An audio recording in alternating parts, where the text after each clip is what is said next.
მოგესალმებით. დღეს ჩვენ ვისაუბრებთ ბერობის შესახებ, კერძოდ მონაზნობის შესახებ და მინდა ეს ტერმინი განმარტო. მონაზნობა მთლიანობაში ნიშნავს ორივეს, დედაკაცს და მამაკაცს, მაგრამ რადგან ქართულ ენას არ აქვს მდედრობითი და მამრობითი სქესი და ენა ვერ გამოხატავს ამას, ამიტომ ქართულმა ენამ შეძინა ბერობას ესეთი სახელი ბერი, რაც მოხუცებულს ნიშნავს და ამით განასხვავებს, რომ ეს ბერი არის მამაკაცი და მონაზონი არის დედაკაცი. და მთლიანობაში სიტყვა ბერი ნიშნავს ბერძნულად გერონტას, რუსულად სტარეთს და ქართულად ეს ბერი, აი ზუსტად ამ გაგებით იხმარებოდა თავის დროზე, თუმცა დღეს რო იტყვი რომ მონაზონი, ბევრს გონია რომ ქალზეა საუბარი და ეს ასე არ არის. ამიტომ ბერ მონაზნობას ეძახიან მამაკაცებს და ვისაუბრებთ ბერ მონაზნობაზე, მთლიანობაში მონაზნობაზე. მონაზნობა როგორც ასეთი სახარებაში ამის შესახებ არ არის კონკრეტულად მოცემული და როგორც მამები ამბობენ, მონაზნობა ღმერთს არ დაუვალებია ადამიანისთვის. მაგრამ როდესაც ადამიანებმა კერძოდ მოშურნე ადამიანებმა რომ ღმერთი შეიცნეს, როგორც გრიგოლ ნოსელი ამბობს, მათ თვითონ მოიფიქრეს ესეთი მსახურება, რომ ამ კუთხით ემსახურათ ღმერთისთვის.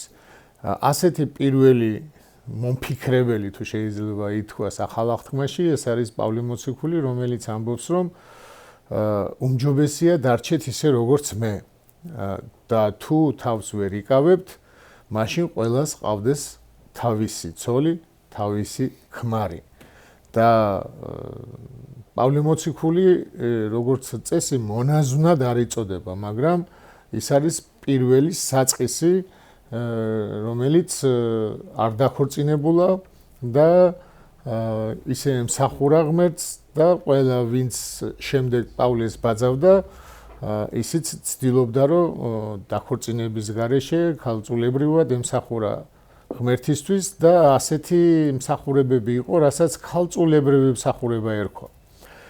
მაგალითად, გრიგოლ ღვთისმეტყველი, ბასილი დიდი, იოანე ოქროპირი, ესენი იყვნენ ქალწულებრივი მოღვაწეობის მტვირთველები და იყო ესეთი თემები, სადაც ქალწულებრივი მოღვაწეობა მიმდინარეობდა, თუმცა ეს ჯერ კიდევ არ იყო მონაზნობა, რასაც ქვია. მონაზონი ნიშნავს მარტომყოფს და მონაზნობა იწყება შემდეგ და აი ამ მონაზნობის დაწყებას ესეთი ფორმა ჰქონდა, რომ გადიოდნენ სოფლიდან, ანუ დასახლებული ადგილიდან და დაუსახლებელ ადგილას იწყებდნენ მოღვაწეობას და ყველა იყო თავისთვის. და როგორც ამბობენ, ბასილი დიდმა შემოიარა მთელი ეს სკიტები, ეგრეთ წოდებული და ერთი რამე დაიწუნა, რომ ადამიანი, რომელიც მარტო რჩებოდა, მას არ ჰქონდა სარკე, არ ყავდა მეორე, რომელიც მას ეტყოდა მის შესწომის შესახებ და არ განისწავლებოდა სწორად და ბევრი ცდებოდა. და ამიტომ ის მონაზნური წესი, რომელიც არის აი მონასტერი და მონასტერში ერთად ყოფნა, მაგრამ ცალკე კელიებად, ანუ სენაკებად დაყოფა, ეს არისო ბასილი დიდის შემოტანილი, ანუ ერთად არიან, ყავს ერთი წინამძღვარი, მაგრამ ცალ-ცალკე ცხოვრობენ და შეუძლიათ მარტომყოფობაც, მაგრამ ერთობლივად. და მთლიანობაში ჯულის კანონში წერია მონაზონზე, რომ მონაზონი არ არის არც საეკლესიო პირი და არ არის არც ერისკაცი. ეს ნიშნავს იმას, რომ მონაზონი არ არის არც მასწავლებელი, მონაზონი არ არის ხადაგებელი, მონაზონი არ შეუძლია საეკლესიო საქმეებში ჩაერიოს და ის არც ერის ადამიანია, არამედ ესეთი განყენებული მდგომარეობა, მონაზნობა და აქედან გამომდინარე მონაზნები არ ერევიან ეკლესიის საქმეში. თუმცა დღეს აი ეს მონაზნობა რაც არის და სწორად ესეთია დღეს გაუგებარია ბევრისთვის რომ მონაზონი თუ ეკურთხა აკურთხეს პირველი ეს არის მღვდელმონაზნობა თუ ის ეკურთხა მღვდელმონაზვნად მერე არის იღუმენობა მერე არის არქიმანდრიტობა აი ჩვენ არქიმანდრიტები ვართ ეს უკვე არის ეკლესიის ერარქი ანუ ის საშუალო ერარქი რასაც მღვდლობა ქვია და ეს უკვე ჩვენ უკვე მივეკუთვნებით ანუ არქიმანდრიტები მივეკუთვნებით ეკლესიას ანუ ჩვენ ეკლესიის მართლობაში ვართ ჩართული და ის მონაზონს რომ არ ევალება ეკლესიაში ჩართულობა და ასე არც შეუძლია ეკლესიაში ჩართულობა ეს არ მოქმედებს უკვე ხელდასხმულ ადამიანზე პირიქით ხელდასხმულ ადამიანს ევალება განსწავლა და ადამიანების მიღება და ქრისტიანული სწავლების დაცვა. იყო მდგომარეობები, იყო ესეთი მოვლენები, როცა მონაზვნებს დაუცავთ მართლმადიდებლობა. მაგალითად, ასეთი იყო მაქსიმე ამხსარებელი, რომელიც იყო მონაზონი, ანუ ბერი და არ ჰქონდა არავითარი სტატუსი. და როდესაც ქვეყანაში გავრცელდა მაშინ მთელს ბიზანტიაში გავრცელდა მწვალებლობა რომელიც იყო მოდებული მთელს ეკლესიას და არავინც ჭეშმარიტებას არ ხადაგებდა მაქსიმე ამხსარებელი მიდის რომში და მარტო თვითონ კი არ იწყებს იმ ჭეშმარიტ სწავლებას რომელიც მას გააჩნია არამედ რომის პაპის მეშვეობით და რომის ეპისკოპოსების მეშვეობით იწყებს აღმოსავლეთის ეკლესიის მხილებას მათი კურთხევით მათთან ერთად და შემდეგ თავისთავად თვითონ მას დევნიდნენ და ის ასწავლიდა ჭეშმარიტებას მონოფიზიტობის წინააღმდეგ იყო მაქსიმე ამხსარებელი ჩვენ დიოფიზიტები ვართ მონოფიზიტობა ნიშნავს ქრისტეს რო ქონდა ერთი ბუნება მარტო ღვთაებრივი ის ადამიანის სახე ქონდა მაგრამ არ იყო ადამიანი ამას ასწავლიდნენ ადამიანის ბუნება არ მიუღია აი როგორც მაგალითად აბრამს გამოეცხადა სამი ანგელოზის სახით, ანუ სამი ადამიანის სახით გამოეცხადა აბრამს სამება, მაგრამ ისინი არ გამხდარან არც ადამიანები და არც ანგელოზები, უბრალოდ ამ სახით გამოეცხადა. მონოფიზიტებიც ამბობდნენ დაახლოებით ესეთ რამეს, რომ ის ადამიანის ბუნებით მოვიდა, ჩვენ გვეჩვენა, მაგრამ სინამდვილეში ადამიანი არ იყო, იყო მარტო ღმერთი და ამის წინააღმდეგ ასწავლიდა მაქსიმე ამხსარებელი, იმიტომ რომ ეს გამოდიოდა თლიანად ქრისტიანული სწავლების დათმენაზე არასწორ წარმოდგენას, ანუ ჯვარზე არასწორ წარმოდგენას, ჯვარცმაზე თამაში გამოდიოდა, ჯვარცმა თუ ის ადამიანი არ იყო, მაშინ არც ტყიოდა, არც წყუროდა, როცა ამბობს მწყურია, ეგეც თეატრალური წარმოდგენა გამოდიოდა და ასე შემდეგ და მას ისე გამოვიდოდა რომ მაცხოვარს არაფერი დაუთმენია ჩვენთვის თუ ის ადამიანი არ იყო და დიოფიზიტობა არის ორი ბუნება ანუ მას ჰქონდა ის იყო ღმერთი იყო კაცი შეურევნელად ერთ არსებაში ანუ ქრისტეში რომლის პიროვნებაც არის ღმერთი და პიროვნულად არის ღმერთი და აი ეს სწავლება ბერის დაცულია, მაგრამ ეს ბერი ამას როგორც გითხარით იწყებს რომის ეპისკოპოსების მეშვეობით. თლიანობაში ბერი და ბერმონაზნობა არის ესე ეძახიან სპეცდანიშნულების რაზმი. ქრისტეს სპეცდანიშნულების რაზმი, რომელიც იცავს და უნდა იცავდეს ეკლესიას, ეკლესიურ სწავლებას და უნდა ემსახურებოდეს ღმერთს, რაც შეიძლება გულწრფელად და თავდადებულად. ამიტომ ეკლესიაში, სადაც ბერმონაზნობა კნინდება, ის ეკლესია ფაქტიურად შეიძლება ითქვას, რომ წვეთს თავდადებულ მოღვაწეობას ღვთის წინაშე. ამ საშიშროების წინაშე დგას დღეს ჩვენი ეკლესიაც, რადგან ბერმონაზმობა, ბერობა განსაკუთრებით კნინდება და იცით მოდლები გამოდიან და ასწავლიან ისეთ რაღაცებს, რომ ბერი ისეთი უნდა იყოს, რომ წაარტყამ, წამოარტყამ და ის მოწყვლადი უნდა იყოს და მაგისი ცემა ყოველას უნდა შეეძლოს და ანუ იმდენად დარღვეული წარმოდგენებია დეკანოზებისგან იქადაგება ისეთი არასწორი წარმოდგენები ბერობაზე, რომ არ ამგონია ვინმეს, ვინც მათ უსმენს, ბერობა მოუნდეს და არ ამგონია ვინმეს მოუნდეს, რომ ვინც ჩაულის და ჩამოულის თავში რომ უვარტყუნებდეს, ესეთი ცხოვრება აირჩიოს. ამიტომ ეს სპეციალურად კნინდება მონაზნობა, იმიტომ რომ მონაზნობა საერთოდ არის დაუმორჩილებელი რაზმი, რომელსაც ვერ იმორჩილებს ერარქია, თუ ის ერარქი არ მიდის სწორად, თუ ის ერარქია არ მიდის ქრისტესკენ და ასე შემდეგ. მონაზნობას წინ უსწრებდა ქრისტიანობაში ასკეტიზმი. მონაზნობა თავისთავადი მოვლენა არ არის ქრისტიანობამდეც არსებობდა, მაგალითად ბრაჰმანიზმში იყო, ბუდიზმში იყო ეს მონაზნური სკოლები და განსხვავება ის იყო, რომ იყო განდეგილური და იყო საერთო საცხოვრებელი. ეხლა ბუდისტებს უფრო საერთო საცხოვრებელი ჰქონდათ და ბრაჰმანებს კიდე უფრო ესეთი განდეგილური ის იყო და ეს რაღაცა ნიშნები, გარეგნული ფორმები ქრისტიანობაში შემოვიდა აი ამ წარმართული რელიგიებიდან, მაგრამ შინაარსი ჰქონდა სხვა დატვირთვა ჰქონდა მართლმადიდებლობაში ამ ასკეტიზმს. მაგალითად თვითონ ასკეტიზმი სიტყვა ნიშნავს, ჯერ კიდე ამას ქრისტემდე გამოიყენებოდა ბერძნებში და ჰქონდა სხვადასხვა მნიშვნელობა, ნიშნავდა სხეულის ვარჯიშს, ნიშნავდა გონების და ნებისყოფის გაწვრთნას და ასევე ფილოსოფოსებშიც პითაგორელებთან იყო ესეთი რელიგიური მნიშვნელობა ჰქონდა.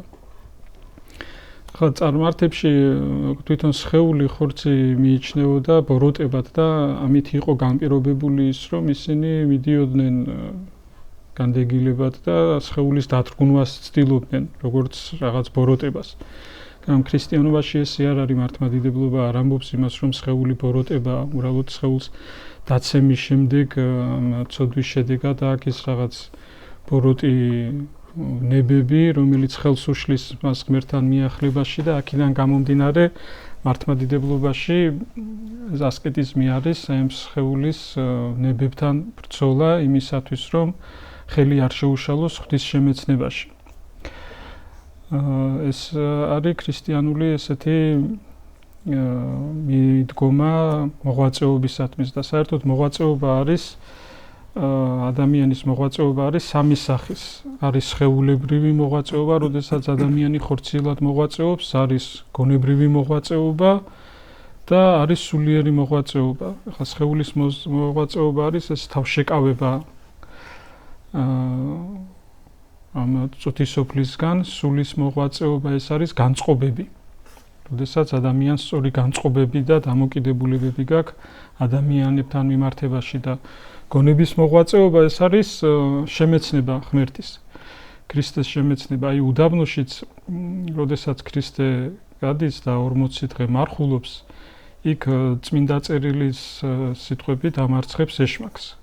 ანუ ეს რაზე მიგვითითებს, რომ მოღვაწეობა ხო მონაზნური ცნობიერების გარეშე, სწორი აზროვნების გარეშე გამოდის, რომ არის უბრალოდ ფიზიკური ვარჯიში, რაც შეიძლება გავაიგივოთ აი იმ წარმართულ მონაზნობასთან და ქრისტიანობაში აუცილებლად ფიზიკურ მოღვაწეობას, ხორციელ მოღვაწეობას წინ უნდა უსწრებდეს ჯერ გონებრივი მოღვაწეობა.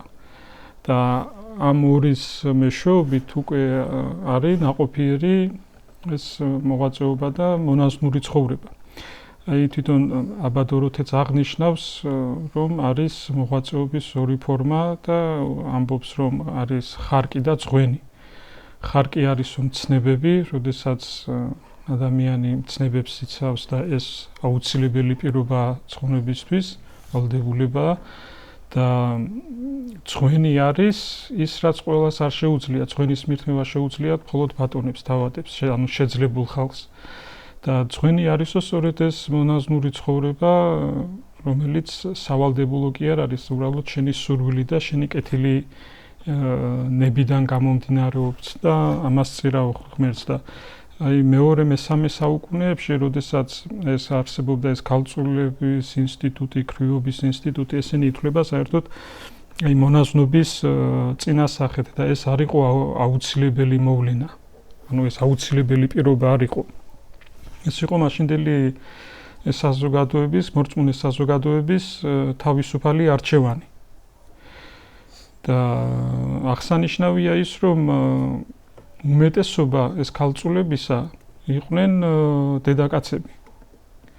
და ამაზე მახსოვს თქვენი ის განმარტება, მაშინ საუბრობდით ეს თემას, რომ ამზადებდი სამაგისტროს, მაშინ ეს რო განვიხილეთ, თქვენ ამბობდით, რომ ამისი მიზეზი შეიძლება იყოს, რომ მამაკაცებს მაინც ჰქონდათ ღვთისმსახურების ფორმები, შეიძლებოდა მختارიყო დიაკვანი, მღვდელი, მღვდელმთავარი და დედაკაცებში კიდე ეს არ იყო, ქალებში ეს არ იყო, ანუ ღვთისმსახურების ეს ფორმები არ ჰქონდათ და მათთვის დაუშვებელი იყო და ამან შეიძლება გამოიწვია ის, რომ უფრო მეტად ქალწულებრივად ემსახურებოდნენ ღმერთს დედაკაცები.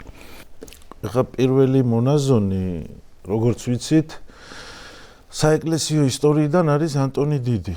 ანტონი დიდი მიდის უდაბნოში, ტოვებს დაყავდა უმცროსი და წავიდა უდაბნოში და ანტონი დიდზე არ ვიცით ხო ჩვენის აღიკვეცა, არ აღიკვეცა ბერად, წავიდა ის. არ იყო ეგ ფორმები. პირველი ბერი ანტონი დიდი მიდის ეს პიროვნება, რომელსაც უნდა რომ თავისი მთელი ცხოვრება მიუძღვნას ქრისტეს მსახურებას და დასახლდა უდაბნოში და შემდეგ აი ისტორიის მოვლენები შემდეგ ისე ვითარდება, რომ ესე გადიოდნენ ბერები, იკრიბებოდნენ ესეთ მოღვაწეებთან, ანტონი დიდი, შემდეგ პახუმი დიდი და როცა შეიკრიბნენ, ეკლესიისთვისაც საინტერესო გახდა, რომ ეს ადამიანები, რომლებიც უდაბნოში არიან და უდაბნოში მოღვაწეობენ, ვინ არის, ქრისტიანებად აცხადებენ თავიანთ თავს. და თავისთავად საეკლესიო იერარქიაც წესითაც უნდა კიდეც დაინტერესებულიყო, იმიტომ რომ ამ მარტომყოფობამ და ესეთ გასვლამ, ხა ზოგი სწორად მოღვაწეები არ შემცდარან, მაგრამ ბევრი შეცდა. ბევრი რაღაც ზოგი ხილში ჩავარდა, ზოგი რაღაც აერია, რაღაც ცნობიერების ის და მას ეს იწვევს ზოგჯერ მონაზვნურ რაღაცებს დაყუდებით იმას და ისე პირველი ის არის, რომ ათანასე დიდმა გამოიყვანა პირველი მონაზვნები, როგორც ისტორია გვასწავლის და აკურთხა იერარქებად. იმიტომ რომ დაინახა, რომ შემდეგ ეს მონაზვნები იმდენად მოღვაწეები, ღვთისმოყვარეები, განსწავლულებიც იყვნენ, რომ პირველი ბერმონაზვნების კურთხევა იერარქებად იწყება ათანასე დიდის მიერ და არის რომ წამიკითხავს, რომ მაშინო ბევრი ბერი გარბოდაო, არ უნდათო. კურთხევა უდაბნოში ყოფნა ერჩივნათო, მაგრამ გაიქეციო ეპისკოპოსს და ქალს. და ანტონი ის ათანასე დიდი ხედავდა, რომ ბერების კურთხევა რამდენ დიდ სარგებელს მოუტანდა ეკლესიას და ახლა თვითონაც რო შევხედოთ, ეხლა ეკლესიის დიდი მასწავლებლები სულ ბერმონაზვნები არიან. დაწყებული იოანე ოქროპირი, ბასილი დიდი, გრიგოლ ღვთისმეტყველი და რომელი ერთი გრიგოლ პალამა და იოანე სინელი და ასე შემდეგ და ისე განსაკუთრებითი წიგნი ესეთი ბერმონაზნობაზე დაწერილია იოანე სინელს, რომელმაც ეს ერთი წიგნი მიუძღვნა პირდაპირ. არის ხა ბასილი დიდიც ამბობს მონაზნობაზე, გრიგოლ ღვთისმეტყველიც, ოქროპირის, მაგრამ როგორც აი ესეთი ცალკე წიგნად მიძღვნილი არის იოანე სინელის და საინტერესო არის, რომ არის 30 თავი. ამ 30 თავში პირველი თავი არის სოფლიდან გამოსვლისთვის. ანუ სოფლიდან უნდა გამოხვიდე და მეორე თავი არის უკვე სიძულვილი სოფლისთვის. ანუ ადამიანი, რომელიც სოფლიდან გამოდის და შორდება ამ ამაო სოფელს ის უფრო მეტად ხედავს, რომ რამდენად მართლა საძულველია ეს სოფელი, ეს ხორციელი ბნებიანი სოფელი, სადაც არანაირი სარგებელი არ მოდის ადამიანისთვის. აქ არის ახლა სოფლის დატოვება, არის ცოდვის დატოვება, ხორციელი ბნებების სიყვარულის დატოვება და საინტერესო არის, რომ 27 თავი არის ლოცვისათვის. ანუ პირველი თავიდან ამ სოფლიდან განშორებიდან სადღაც 27 თავამდე არის მრავალი სხვადასხვა თავები, უამრავი სხვა თავია, საინტერესო თავები და 27 არის ლოცვისათვის და უკვე ბოლო არის 30 სიყვარულისათვის. აი სხვათა შორის ეს ახლა რომ ვკითხულობდი სინელის რაღაც ჩავხედე, მაშინ გამახსენდა ზუსტად აი მამა დოროთეზე რო იყო ახლა ლოცვაზე რო აი რა არის იცი აი რა საინტერესო დამღობს ივანეს სინელი რამდენი საფეხური ანუ რამდენ რაღაცაზე უნდა მოხდეს გააზრება გაცნობიერება რომ სწორი ლოცვა დაიწყო ლოცვით კი არ იწყებს ივანეს სინელი იწყებს სოფლიდან გასვლა თავისთავად იმ სოფლიდან გასვლაშიც არის ლოცვა იქ მეორე საფეხურშიც მესამე საფეხურშიც მაგრამ მაინც განსაკუთრებული ლოცვის თავი მიუძღვნავს 27 საფეხურს ანუ უკვე სადღაც დასასრული აი ეს არის როდესაც ადამიანი აცნობიერებს უკვე უფრო მეტად ღრმად შედის ქრისტეს შემეცნებაში სწორ ცოდნაში და აი შემდეგ არის როცა სწორად შემდეგ სწავლობს სწორ ლოცვასაც და ჩავერთვები მამაო რადგან შენ შემოიტანე ეს საკითხი იოანე კიბისამღწერელი 30 თავს წერს მონაზონთათვის რასაც ეძახიან ბერების კონსტიტუციას სახარებას და ეს წიგნი რომ მთავრდება 30 თავით მთავრდება კიბე იმიტომ ქვია კიბე კლემაქსი ნიშნავს კიბეს ანუ ეს არის საფეხურები როცა ადამიანი ადის და 30 საფეხური დაწერა და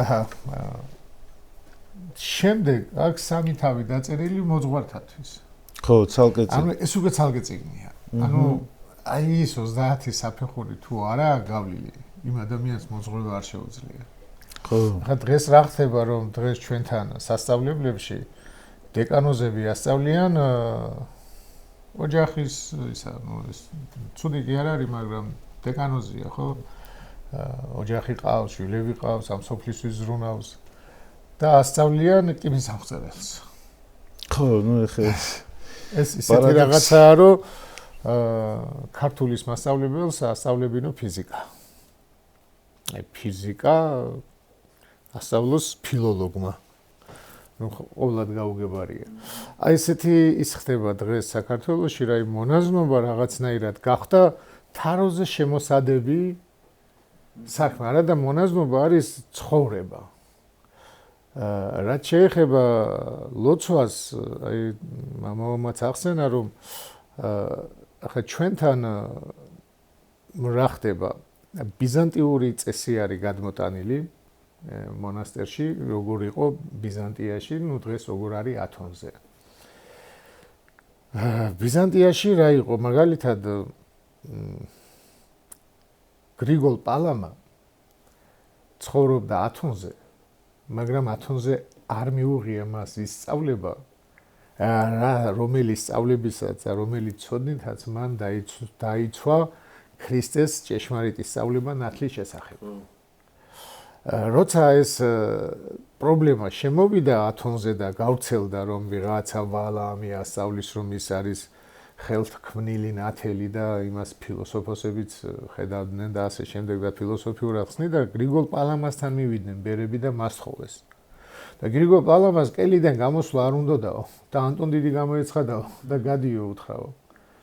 ანუ იმდენად განსწავლული იყო რომ ის მივიდა იქ დასაყუდებლად მივიდა რომ ყველაფერს მოშორებოდა და ასეთ შემთხვევაში ის დაყუდება მონასტერში სწორია მაგრამ აი დღეს როცა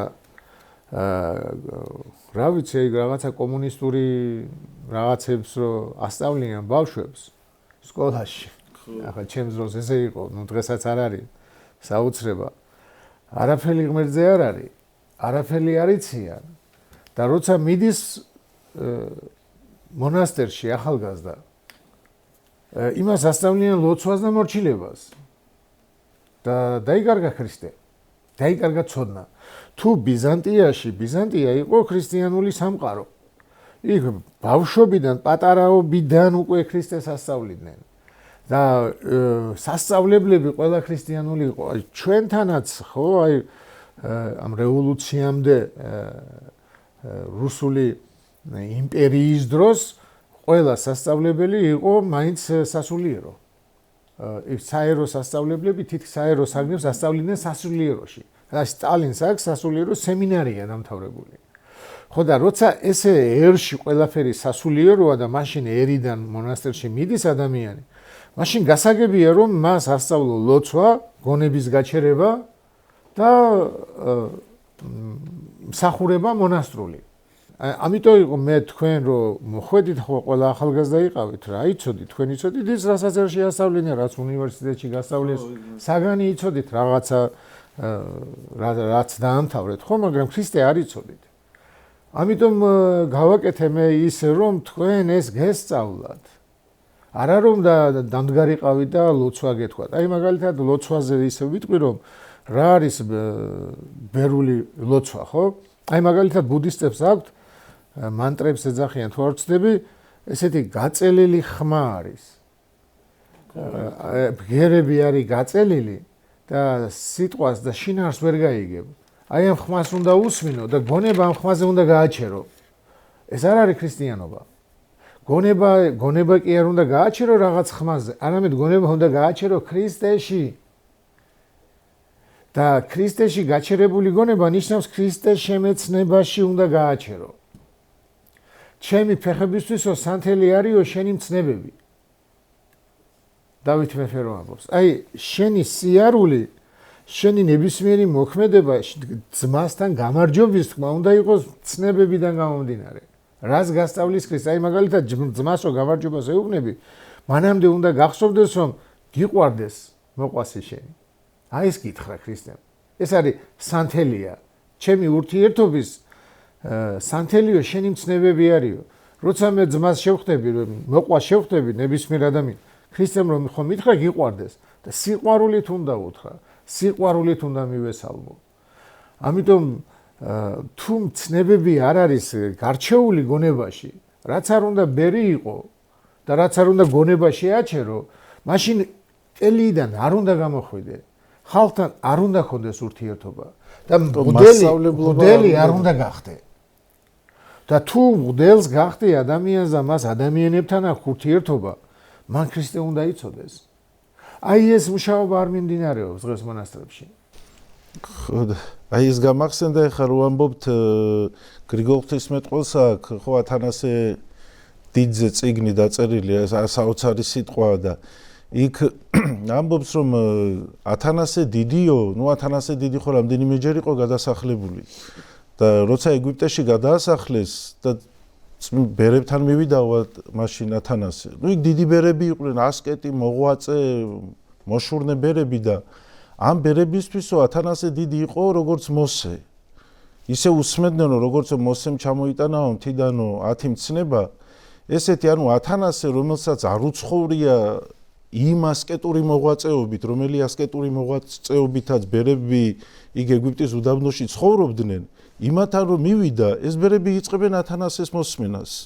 იმიტომ რომ ათანასე განსწავლულია დოგმატებში, ქრისტიანულ მოძღვრებაში და როგორც ჩანს ახლა ამოვლენიდან, ხო ამ ბერებს არ ქონდათ ამაზე განსწავლული. ანუ წმინდა ბერი, პატიოსანი ბერი, მოღვაწე ბერი არ ნიშნავს იმას, რომ მას აქ რაღაც ქრისტიანულ მოძღვრებაზე ისეთი შემეცნება და ცოდნა, რომ მას შეუძლია იყოს მოძღვარი. შეიძლება იყოს წმინდა ბერია, კეთილი ბერია, მაგრამ ის როგორც მასწავლებელი არ იყოს, როგორც აი სინელმა მასწავლებლობას მაინც ცალკე თავი მიუძღვნა და ისიც არის ერთხელ ფებაითის უდაბნოში შეიკრიბნენო ანტონი დიდი ბერებიო და საუბრობდნენო რომელი არისო ყველაზე დიდი სათნოება და ზოგი ამბობდაო ლოცვაო, ზოგმა თქვაო მარხვა, ზოგმა თქვაო მყუდროება, მდუმარება და ანტონი დიდმა არაო, იმიტომ რომ ყველაზე დიდი მაინც რომელი არისო და მე ანტონი დიდის საქმე თქვამი რომ ვიცითო მლოცველიო, რომელიც შემცდარაო, ვიცითო დუმარე, რომელიც შემცდარაო, ვიცითო მარხველი, რომელიც შემცდარაო და ყველაზე დიდი სათნოებარიო გონიერი განსჯა.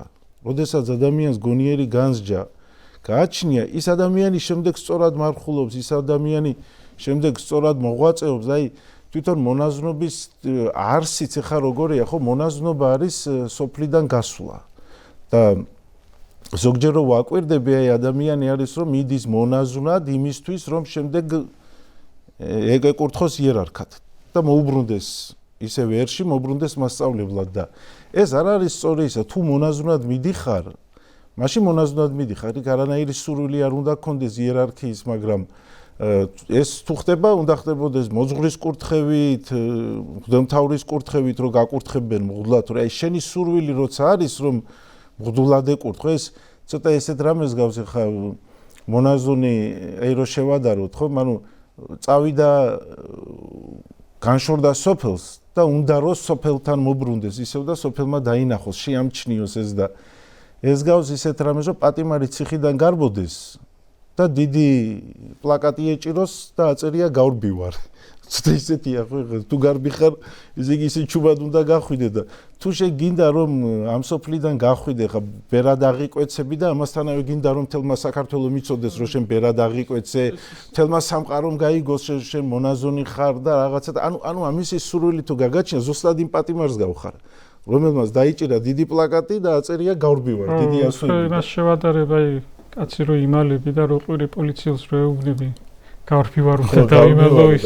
ბოლოს იმასაც აი სახარებიდან ხა ბასილი დიდი ადარებს მონაზნობას მართა და მარიამის სახარებას რო განმარტავს, იქ ამბობს რომ მარიამი მონაზნობის სახეა. მარიამი რომელიც იჯდა ქრისტეს ფეხებთან და უსმენდა ქრისტეს.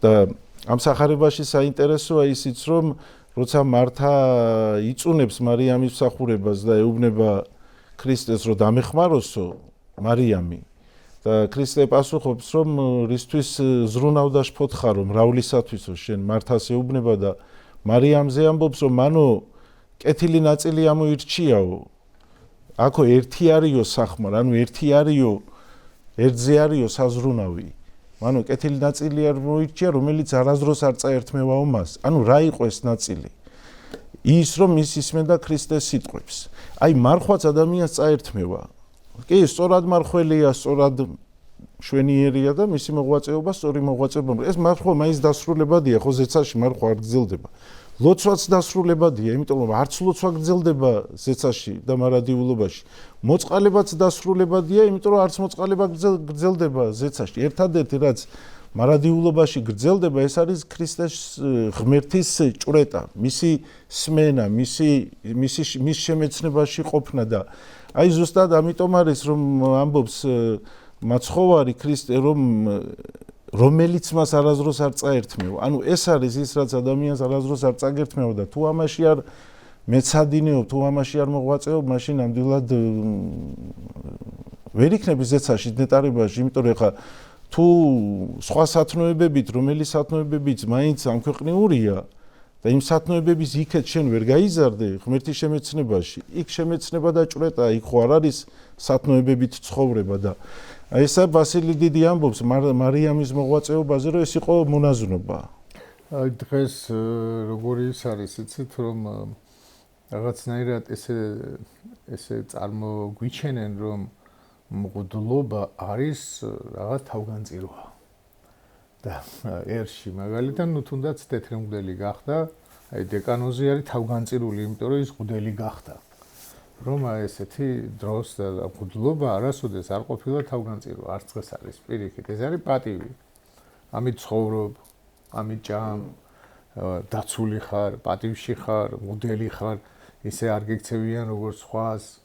ეხლა ქუჩაში ბავშვებს ეგერ ნებისმიერ მღვდელზე შეიძლება უფრო პატიოსანი და ძვირფასი ადამიანი იყოს, მაგრამ თავში ურტყამენ რუსულ ჩექმებს და მღვდელს ესე არ მოექცევია, ხო? თავისთავად პატივში ხარ და ადრე ანტონ დიდი, რომელიც იყო გენიალური ადამიანი და ღმერთის მადიდებელი, დარჩა ბერად. არ შესულა ამ იმაში ერარქიულ იმიტომ რომ იერარქია არ არის ყოველთვის იმისთვის რომ შენ შეღმერთი განდიდდეს. შენ ასე თუ ისე მაინც შენ დიდები. ანუ არც ერთი ბერი მთავრობას აი ესე არ დაუჩოქებს. როგორც ესენი უჩოქებენ. არც ერთი ბერი არ დაიჩოქებს ესე. ანუ ფაქტიურად უფროსი გაიხადეს, ბერი იმდენად თავისუფალია, მას ერთი უფროსი ყავს მარტო. მოძღვარი და ქრისტე. და თუ მოძღვარი მას გადაუხვია, ის მოძღვარიც არ არის უკვე მისი უფროსი ქრისტეა. ამიტომ ჭეშმარიტება ხო, მოძღვარსაც არ გაყვება. ხო, არ გაყვება და აი ეს დაუმორჩილებლობა, რომელიც მარტო ჭეშმარიტებას არის დამორჩილებული და არა მთავრობას და არა რაღაც ძალაუფლებას, ეს ხალხი ფაქტიურად მოშალეს. ან თუ ვინმე იყო რაღაცა პატივებით და იმით მოშალეს, ან კიდე საერთოდ სახელი არა აქვს, აი დღეს არ გამიგია რომ სადმე იკვეცებიან და რაღაცა ისე მიდიან, გახსოვს ჩვენ დროს როგორი ის იყო ბერობაზე პატრიარქი როცა მართავდა ეკლესიას, პატრიარქს ძალიან უყვარს ბერობა და პატრიარქის ირგვლივ სულ ბერები იყვნენ და სულ მონაზვნები იყვნენ და ეხლა მოსაყდრის ირგვლივ სულ დეკანოზები არიან. ერთი ბერი არ არის მის ირგვლივ რომ რაღაცა ბერული ურჩიოს და რაღაცა ბერულად და იმად გადაწყვიტონ. რა ეს დეკანოზები შეიკრიბნენ და რა ვიცი ეს დეკანოზები კიდე და ფაქტურად სინოდია. აი ეს კრება რომელ კრებაზე შენ კრება თუ რა ქვია კომისია რომელ კომისიას შენ ღლობა შეგიჩერეს ის არის დღევანდელი სინოდი. აი ეს დეკანოზები ხო ესე არის დღევანდელი სინოდი არ არსებობს. მართავენ ეკლესიას. ეკლესიას მართავენ უკვე და პატრიარქის სახელს იყენებენ. სინამდვილეში სინოდი არ არსებობს უკვე საქართველოში. ვიძახე რამდენი ხანია სინოდი შეკრიბეთ, სტეფანეს სწავლება გავიტანოთ. ეს რასაც ასწავლის არ აინტერესებს და ყველაზე მეტად რა მაწუხებს რომ აი ბერებს ხო ესმით მე რას საუბრობ ბერებს რას საუბრობს მეუფე სტეფანე და არ აინტერესებთ ეს მწვალებლობა რო ვრცელდება არავის არ აწუხებს აი უკვე ეს ჩემთვის იმის სიგნალია რომ საქართველოში მაქსიმე ამხსარებლის გზაზე კაციშვილი არ დგას. არ დგას ის ბერი იმ ბერისთვის არ აქვს მნიშვნელობა რას ხადაგებს მეუფე სტეფანე. რამ როგორ არღვევს ამ სწავლებას არ აქვს ამ ბერებისთვის და ეს ახლა ძველად რო გაგეკეთებინა ესეთი რაღაცა როცა ბერობა არსებობდა რა ვიცი აი და მოწამეობაზე მიდიოდნენ სწავლების გამო სწავლება არის მთელი ის სწავლება ბერობის მოსპობით საქართველოს ეკლესია უბრალოდ სუნთქავს. ათანა გრიგოლ ღვთისმეტყველსა ათანასეზე რასასწავლიდა ათანასე ეგვიპტეში ბერებსო და ერთი რჯული დაუწესავ ის იყო მოსურნეობა, სურვილი იმის რომ ქრისტე შემეცნებაში ყოფილიყვნენო. ანუ აი ეს სურვილი აღუძრა ეს ისე გამონათქვამი რომ ადამიანს ზღვაში აყვარე და გემს თვითონ ააშენებსო. ადამიანს გემს აშენებინებ და ზღვა არ უყვარს, ზღვა ნანახი არა ისე იღლება ამ გემის აშენებით. ისე ადამიანი რომელიც ქრისტეს შეიმეცნებს და ღმერთის შემეცნებაში და ღმერთის გაგებაშია, შემდეგ იწყებს უკვე მოღვაწეობას, თორე მოღვაწეობს, ლოცულობს, მარხულობს, მეტანიებს აკეთებს და შემეცნებით არ დამტკბარა. ან რა მაინტერესებს იცი? იღლება თავის თავს. მე რამდენადაც ვიცი, მეუფე თეოდორეს ყავს არქიმანდრიტები, ბერები ეხეთ ეპარქიაში. კი, არის მონასტერი. ხო, აი რა მაინტერესებს იმ არქიმანდრიტებმა კითხეს ერთი მეუფე თეოდორეს ან დეკანოზმა მართლა გაარტყა ამ არქიმანდრიტ ცხელი? კითხეს ერთი აი იმ ბერებმა ხო ბერები არიან ხო და ხო გაიგეს რომ ეპისკოპოსების წინაშე დეკანოზმა ცემა არქიმანდრიტი და ეპისკოპოსებმა თვალები დახუჭეს და იმას ხო ყავს ახლა არქიმანდრიტები და იმათაც ხო იგივე იმათზეც ხო დახუჭავს არა ისიც ხო ფიქრობს რა თქმა უნდა იმაზე ხო დახუჭავს ახლა მაგას რომ მოუვიდეს ეს პრობლემა ეს ეპისკოპოსი იმასაც გაწირავს რა თქმა უნდა და დეკანოზებს აცემინებს გესმით აი იმდენად ანადგურებენ ბერობას და აი ბერებს შინაგანად ხო ხა ეს მომენტი თქვენ რაც თქვით ხსნის ყველაფერს აი ბერობა რა მდგომარეობაშია თუ ხა მე რო მან ჯაღმაიძემ დამარტყა მაგი კი არ არის პრობლემა ჯაღმაიძე რო ბერებს ესე ურტყამს და ბერისთვის ესე დარტყმა შეიძლება საპატრიარქოში მისულ ბერზე რომელიც რაღაც საკითხზე დაიბარეს მე ხა ბაი ყველა ხო ხედავს ეხა ვინზე მე იქიდან რო გამოვედი ხომ წამს ვთქვი ეს ეხა იმათმაც ხო ნახეს ეს ეხა იქ ხო მეუფეებმაც ხო ნახეს იქ ბოტკოველმაც ხო ნახა ყველამ ხო ნახა მე იქ რო ხელი დამარტყა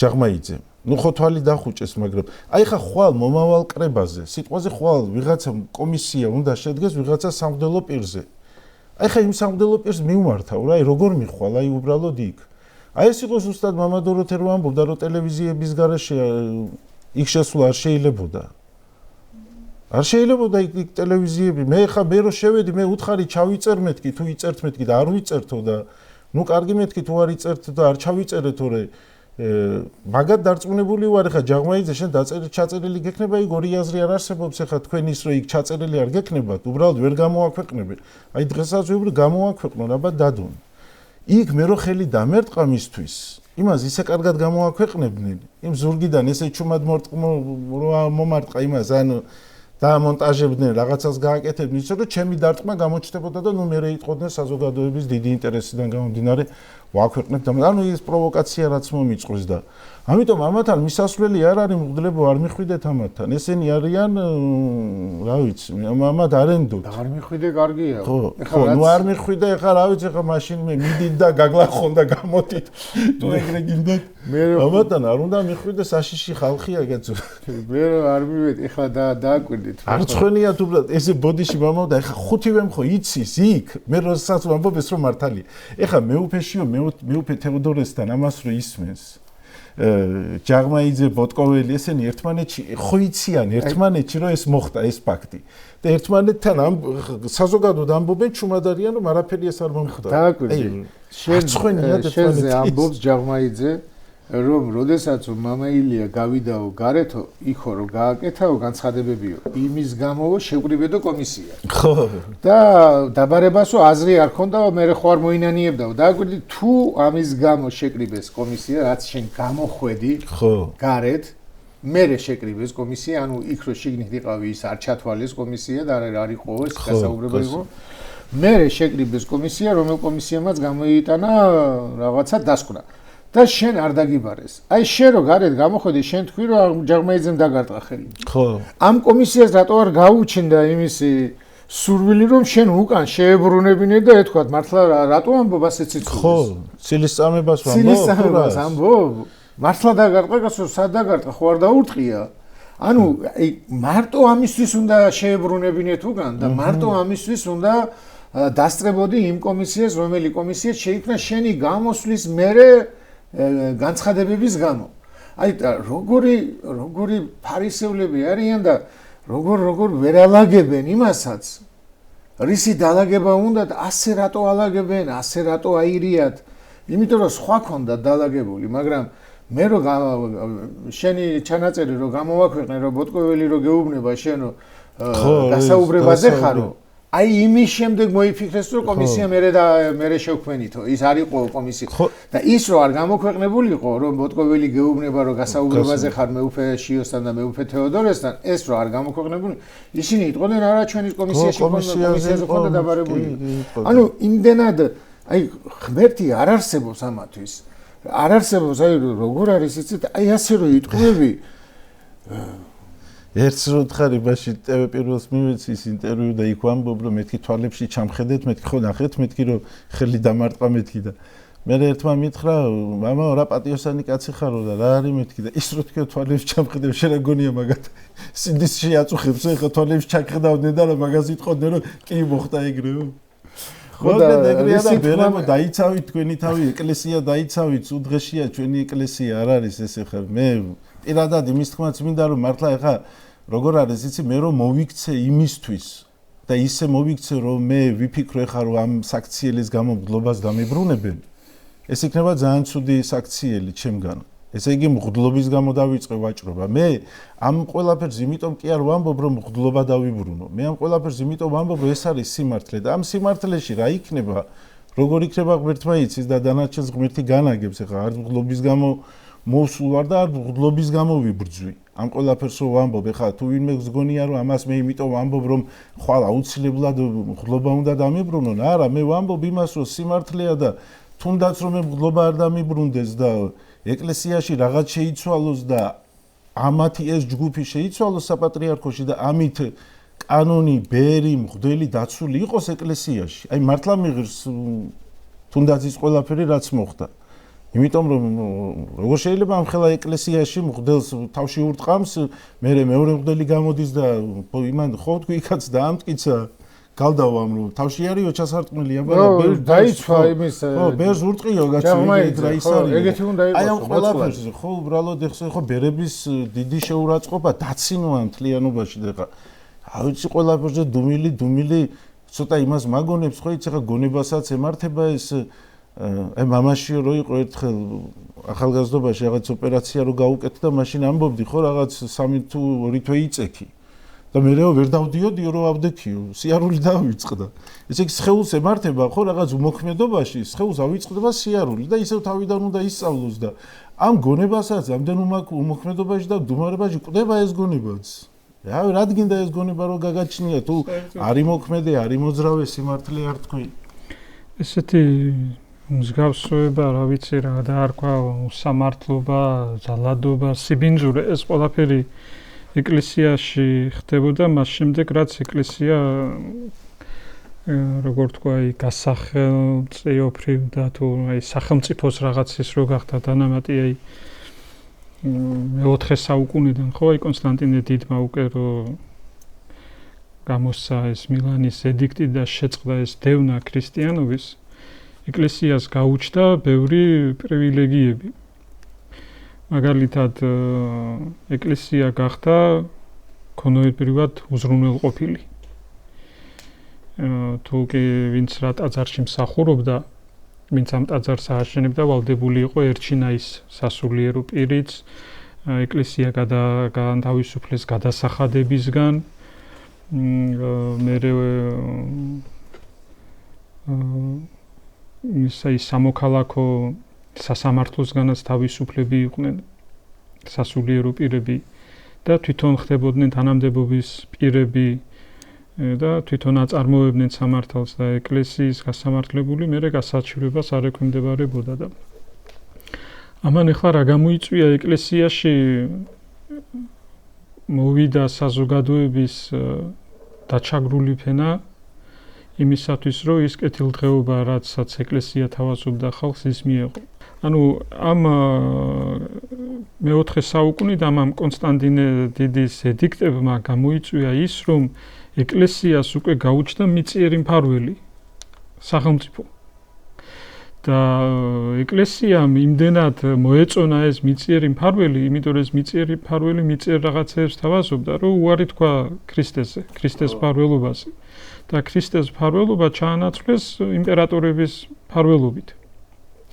და ამან გამოიწვია რა რომ ეკლესიაში მანამდე მაგალითად, როდესაც მოწამეობრივი ეპოქა იყო, თუ ეკლესიაში მოსული პირი განაცხადებდა რომ უნდა მას მღვდლობა და იერარქობა, ის რა ვიცი ფაქტობრივად უკვე მოწამე იყო ნებისმიერ დროს შეიძლება ამის გულისთვის მოეკლათ.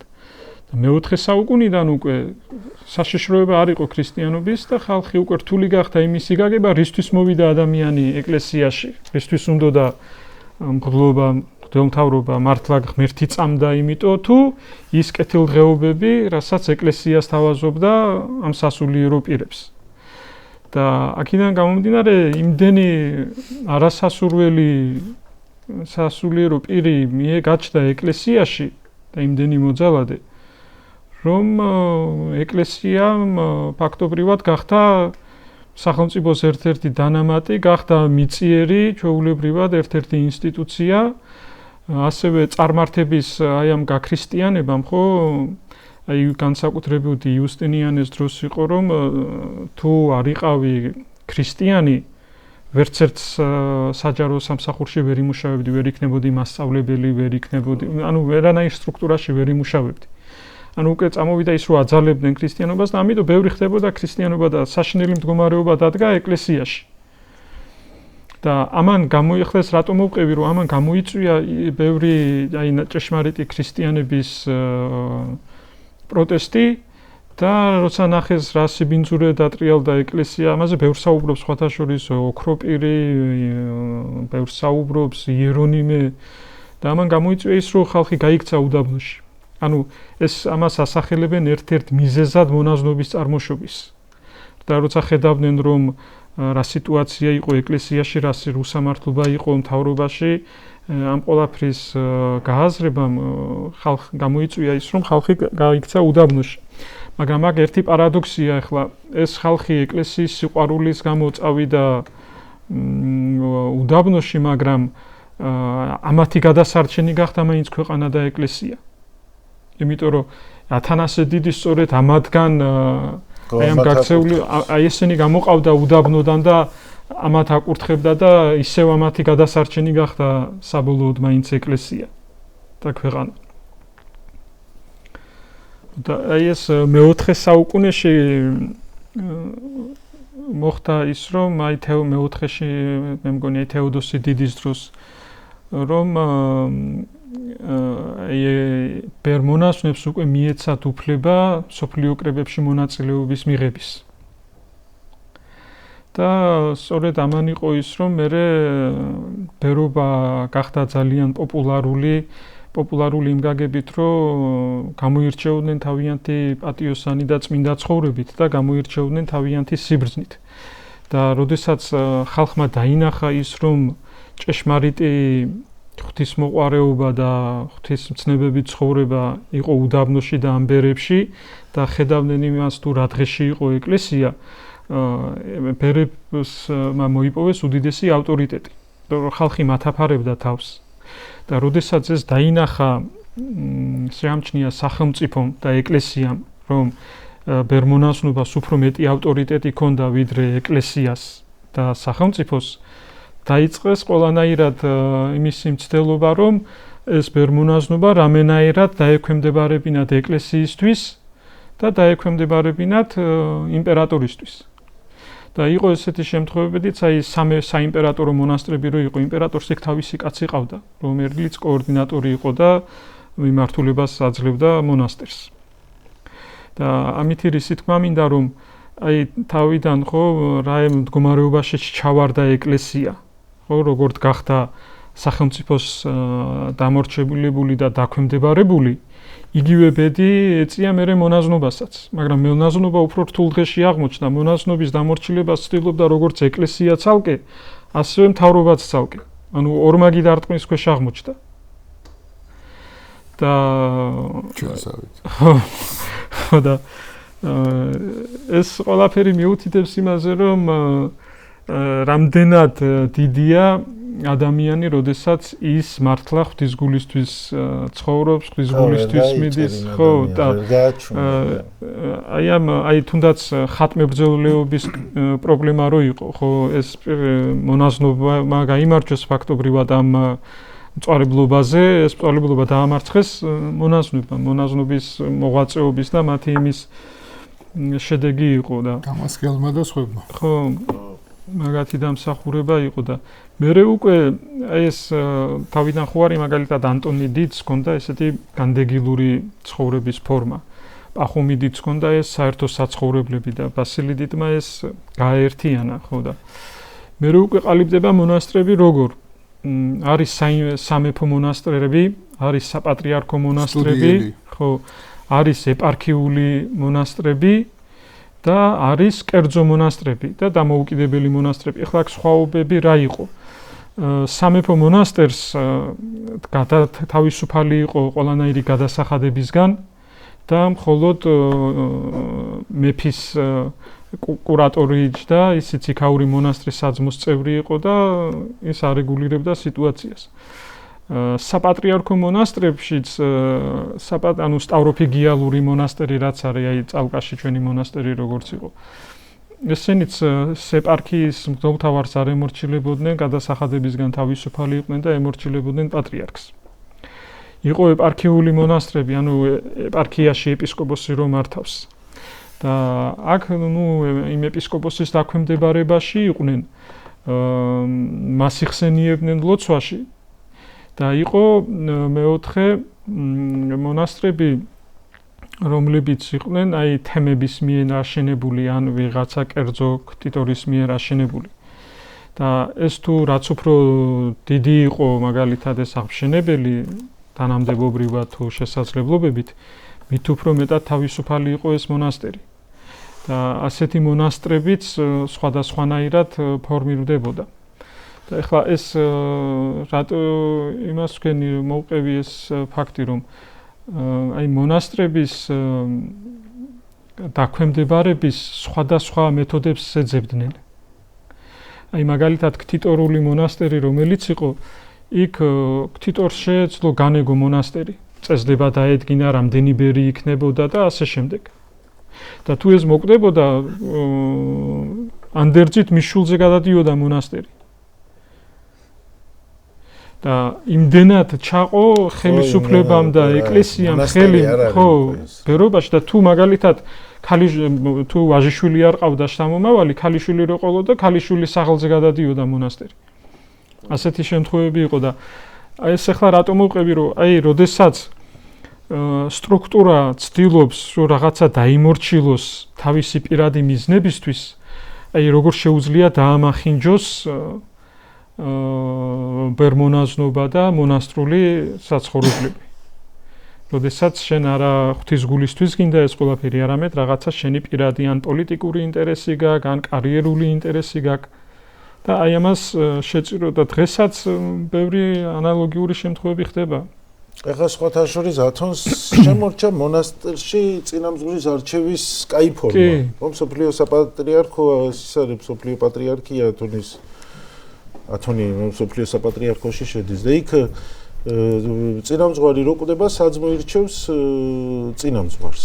ეს კარგი ჩვენთან ესე არ არის წინამძღვარი რო გარდაიცვლება ეპისკოპოსი დანიშნავს წინამძღვრს და ამ საძმოს ხა როცა 5, 6, 7 ბერია თვითონ დაირჩევენ შიგნით საძმოში, მაგრამ აი ფრონტისტერიას ეძახდა პალამა მონასტრებს. ფრონტისტერია ყოფილა აი ჯერ კიდე ბერძნებში ფილოსოფოსებში იყო, ეძახდნენ აზროვნების სახლს. ანუ სადაც იკრიბებოდა რაღაც გარკვეული ჯგუფის საზოგადოების და აზროვნებდნენ, ფიქრობდნენ და განიხილავდნენ და ასე უწოდებდა პალამა მონასტრებს. ანუ მონასტრებში უნდა მონასტრის მიზანი უნდა ყოფილიყო ის, რომ ადამიანი განსწავლულიყო ქრისტიანობაში და გქონოდა ქრისტიანული აზროვნება, სახარებისეული აზროვნება. ამას ემსახურებოდა, მაგრამ დღეს როგორ არის, რომ აი ბევრი რაღაცეები მაგალითად აი ხორციელი მოღვაწეობა და შინაგანი მოღვაწეობა, აი გარეგნული ფორმა მოღვაწეობის არ იწევს აი ღვთის დანახვას. აი მაგალითად პეტრემ ხო იხილა პეტრემ და იოანემ და იაკობმა ფერისცვალებაზე. ხო იხილეს ღვთის ნათელი. და აი ამ დანახვამ გამოიწვია მოღვაწეობის სურვილი მათში. რომ მე თქვენს დავდგა თუ აქ სამი კარავიო და არ მოუნდათ არსად წასვლა. ანუ ღვთის დანახვა იწვევს ადამიანში მარხვას, მოღვაწეობას და აი ამ სურვილებით ამის შემდეგ აღიძვრება ადამიანი და აი მაგალითად ფარისეველი თავისი საქმეებით ვერ ამაღლდა მეზვერეზე. და მეზვერე კიდე შინაგანი განწყობით გამართლდა ღვთის წინაშე. მაგრამ აი ამ შინაგან განწყობას, როდესაც ადამიანს შინაგანი მოღვაწეობის სწორი ფორმა გაქვს, აუცილებლად გარეგნულიც უნდა მოყვეს მერე. აი მაგალითად საქემ, ხო, გარეგნულადაც გამოხატა. თქვა რომ ჩემი გონების ნახევარსო გლახაკებს დაურიგებო, ვისაც რაც წავართვიო, ოთხმაგად მიუძღვავო. ანუ ღმერთთან ურთიერთობა მასში არა მარტო შინაგანი პროცესი იყო, არამედ გარეგნულადაც დაიწყო უკვე იმისი გაკეთება, რაც ღვთისთვის სათნო და მოსაწონი იყო. აი იოანე მოციქულს აქ ეს ამოვწერე, ნუ შეიყვარებ თუ ამ ქვეყანას, ნურც ამ ქვეყნიურს რასმეო. ანუ ქრისტიანს ეკრძალება მიწიერის სიყვარული, ანუ ამ სოფლიური სამსოფლის სიყვარული და არა ამ სოფლის გამოყენება. აი ეს სოფელი ეს მიწიერი მოცემულობები ადამიანმა უნდა კი არ უნდა შეიყვაროს და ამას კი არ უნდა მიეჯაჭოს. არამედ უნდა გამოიყენოს საშუალება უნდა იყოს, აი როგორც ხატვარისთვის ფუნჯი საშუალებაა ხატვის, ისე ეს სოფელი შენთვის უნდა იყოს ფუნჯი და როცა დახატავ საკუთარ სულს, მერე უკვე უნდა მოიშორ საჭიროება აღარ არის უკვე იმისი რომ კონდეს. მადლობა ღმერთს.